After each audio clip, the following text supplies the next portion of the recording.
Good evening. We begin tonight with what we believe is the latest news. Late this evening, Baghdad radio carried an announcement, allegedly from Saddam Hussein himself, ordering his troops to withdraw from Kuwait. He said they should do so in accordance with the Soviet Union's plan for a political settlement of the war, which the president turned down 3 days ago. At the time, the Iraqis had said they would begin to pull out after a ceasefire, which the president rejected. Now, we're not quite sure exactly what all this means, but standing by at the White House is ABC's Britt Hume. How's the White House reacting, Britt? Well, the White House isn't quite sure what all this means either, Peter. The president was up on Capitol Hill playing paddleball this afternoon when the wire service reports, which is all that the White House says it's seen of these, hit. And he was contacted about it, and his press spokesman, Marlon Fitzwater, said after a conversation with him, and I quote, "We have no contact about this with our government, no authoritative contact with the UN. We don't think there is anything to respond to. The war goes on." Any inclination to a political settlement, as best you can tell? Well, Peter, as it happens, I discussed this very kind of a scenario with a senior administration official a little earlier this afternoon. And he told me that if the Iraqis were suddenly to announce that they would withdraw from Kuwait without condition, that the United States would not agree to a ceasefire, but instead would either agree to talk about it, but without stopping the fighting, or it would set up some test that the Iraqis would immediately have to meet to prove that this was legitimate. Failing that, however, there's not going to be any change here. Okay, Britt, thanks very much. One of the first things, of course, to look forward to are Iraqi tanks turning and going north instead of south. The Iraqi ambassador to the United Nations here in New York said he didn't believe what he was hearing or what he said people were hearing on Baghdad radio. And the Kuwaiti ambassador to the United States said as far as he was concerned, the Iraqis in Kuwait would have to surrender. There isn't much doubt that they are feeling the pressure. This morning, however, President Bush said there are battles yet to come and casualties to be borne, and how right he was. The air raid sirens wailed in Saudi Arabia after dark, and this time an Iraqi Scud missile did serious damage when it plunged into a U.S. barracks. 12 Americans were killed, 40 are missing, 25 injured. More confirmed dead in Saudi Arabia than in the entire Kuwait theater of operations. In that fighting, only 4 Americans are known to have died. The Marine Commander, General Walter Boomer, says the massive assault should be over in a matter of days, not in weeks. So in very broad terms, here, given what is on the record, is what the military map appears to look like tonight. U.S. Marines are driving towards Kuwait City. On their right, other Marine units, along with troops from Kuwait, Saudi Arabia, and Qatar. Syrian and Egyptian forces to their left. An enormous contingent of American troops called the 7th Corps, with infantry and tanks and helicopters, along with British troops, are sweeping into Iraq itself, trying to get behind Iraq's Republican Guard, which is fanned out all along the Kuwaiti border. And still farther inland, more U.S. and French troops also trying to cut off Iraqi troop concentrations. A huge airborne force, more than 2,000 troops, have dropped inside Iraq by helicopter, and smaller units, maybe special forces and commandos, are said to be operating around and maybe even in Kuwait City itself. The military briefer in Saudi Arabia said this morning that terrorism has been Iraq's only success. We begin with that Scud missile attack on Riyadh tonight. Here's ABC's Sam Donaldson. It was a tragic chance hit.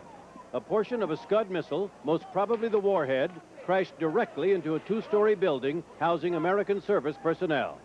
The building instantly was turned into a flaming wreck, and a serviceman who was standing a few yards away at the time describes the horror of it. And I took off the roof. I had my mask on. They called all clear. It wasn't a chemical. It was just high explosive.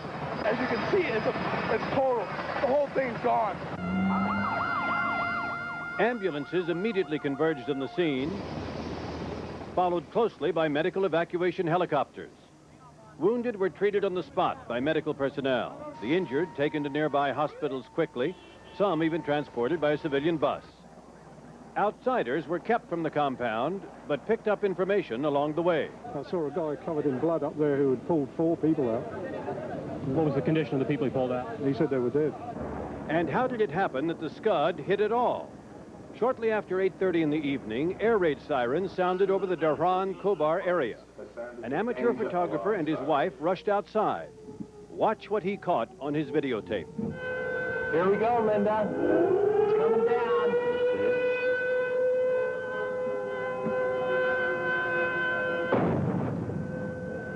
The U.S. command here in Saudi Arabia says the Scud missile was breaking up in the air by itself, a common occurrence for Scuds these days.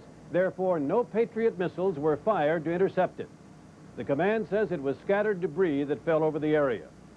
Tragically, it appears the debris that fell in the service personnel's compound contained the warhead, and the Scud warhead can contain up to 2,000 pounds of high explosive. Sam Donaldson, ABC News in eastern Saudi Arabia. And the Iraqis fired 2 more Scud missiles at Israel today. The Iraqis said they were aimed at the Israeli nuclear reactor at Dimona in the Negev desert. Israel says both missiles fell harmlessly in the desert. This very concrete example today of how successful the Allied invasion has been. More than 25,000 Iraqis have now been taken prisoner of war in 2 days. ABC's Bill Redeker follows the war for us.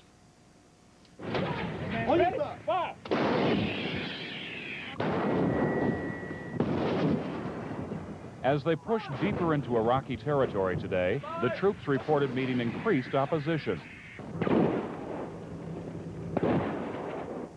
To the east, along the Persian Gulf coast, the Marines, along with Saudis and Kuwaitis, came under artillery fire and withdrew before maneuvering around the attack. To the west, American airborne troops were flown into Iraq in what the Army called the biggest helicopter assault in military history. 4,000 troops reportedly set up a huge base from which attacks will be launched against the Republican Guard. Major Marie Rossi became one of the first 20 women to fly troops and equipment into a combat zone. We're well deep within the enemy sector, but we're prepared to go further north if need be. Still farther west, British, American, and French armored units, the heavy tank divisions, moved quickly through southern Iraq. A French official said they had advanced more than 100 miles and captured more than 3,000 prisoners. Field commanders said the destruction of Iraqi armor was significant. 270 tanks destroyed in 2 days. In Riyadh, General Richard Neal abandoned much of the usual military caution in describing the progress of the land war. And initial reports indicate again tremendous success. The fight goes on. To date, we have employed only a small portion of our total combat power. There is much more to come. American ships in the northern Gulf continued preparations for an amphibious assault. Officers said the threat of mines in the area had delayed a marine attack on the beaches of Kuwait City. It's still possible. In fact, we were doing some work last night along the coast in preparation for that kind of thing if we're called to do it. And so it's very much a viable option. Throughout today, Iraqi prisoners of war surrendered, sometimes in units as large as battalions, to American and Arab forces, testing the military's logistical support. Saudis had to send school buses for some. There is no information on how many Iraqis have died. In some cases, U.S. soldiers perform quick burials for those they've just killed. The military says the land war is ahead of schedule, but it is cautioning against premature optimism. The battle that will test the Allied forces, the major battle with Iraq's Republican Guards, apparently has yet to be fought. Bill Redeker, ABC News, Saudi Arabia. In a moment, Egyptian forces have had a very high profile. With most pictures of U.S. forces blacked out for the first day and a half, much of what action the U.S. has been able to see here at home has been with the Arab forces. ABC's Forrest Sawyer has been traveling with them. For hundreds of Iraqi soldiers, the war ended this way. A 10-kilometer walk across the desert and surrender. U.S. sources say 500 Iraqis surrendered to Saudi troops just this afternoon. And when the prisoners were offered food, they offered proof that Saddam's frontline troops had been broken by U.S. air assault.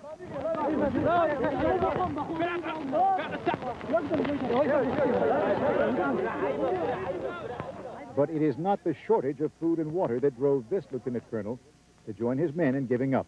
I tell you that the moral is not good. And this is the important thing on any army. The Iraqi troops have been holed up in these shallow sand bunkers for months. A calendar in this commander's bunker tells how long he has been enduring the crisis. At other positions, weapons were abandoned. One U.S. source says much larger caches were found in other locations. Enough, he says, to stop the attack if there had been a will to fight. Egyptian troops were up before dawn, preparing for today's assault, praying, and securing their armored vehicles before heading north to begin the attack. Saudi forces joined the push north, watched over by U.S. liaison officers who have been giving a crash course in how to overcome the Iraqi defenses. 10:40 in the morning, only some artillery is being received. The Saudis have moved past this oil trench erected by the Iraqis and set up a position about a kilometer further. Still some kilometers away, the Iraqi troops themselves. But past the first Iraqi minefield, the Saudi attack stalled, far short of their day's objective. A result, says one U.S. source, of inexperience and too much caution. The Saudi troops have set down for the evening. They're expected to move against the Iraqis at first light. Peter? Forrest, a couple of questions about the Iraqi prisoners of war. Did you get any sense that they were committed to Kuwait as part of Iraq? Well, you must remember, of course, Peter, that prisoners tell their captors what they want to hear, but these prisoners said absolutely not. They simply wanted to have peace, and they didn't want to fight their Arab brothers. Did you see any evidence in their positions of chemical or bacteriological warfare or preparations to defend themselves against it? There were certainly preparations to defend themselves. All of them were carrying chem suits and gas masks. But I asked several prisoners if there were chemicals on the other side. A couple of them said no, absolutely not. One other said it's up to the division commander, though he did not know if there were actually chemical weapons there. Forrest Sawyer, thanks very much. We'll talk to you tomorrow. Other Saudi forces have managed to penetrate more deeply into occupied Kuwait. ABC's Jim Hickey is with another group of Saudis, and his report was cleared by the Saudi military. There is no question that this, the southern part of Kuwait, has been liberated. Saudi Arabian tanks are spread all across the desert, claiming miles of territory won in easy battles in the early hours of the war. Are they beginning to fight back? I think not, because they don't have, morale. If they don't have a morale, even they have, a modern weapon, they do not do anything. In the distance, Allied artillery pounded away at Iraqi positions near Kuwait City, while overhead jet fighters dropped more bombs on enemy fortifications. Forward air controllers on the ground said the Iraqis were fighting back. What are they doing? Well, primarily it's artillery fire. The Iraqi artillery is not very effective, nor very accurate, even though the front is not far from here. Neither is Kuwait City. These Saudi Arabian tanks and armored personnel carriers, having driven deep inside Kuwait, are now repositioning, getting ready for the final assault on Kuwait City itself. Along the coastal road to Kuwait City, there is plenty of testimony to the fighting and bombardment of Iraqi positions that used to be here. Evidence, too, of the haste in which Iraqi soldiers fled, leaving behind a deadly but not very well hidden minefield. Also moving along the coastal road today, new convoys of Kuwaiti armor returning home. Jim Hickey, ABC News, in Kuwait.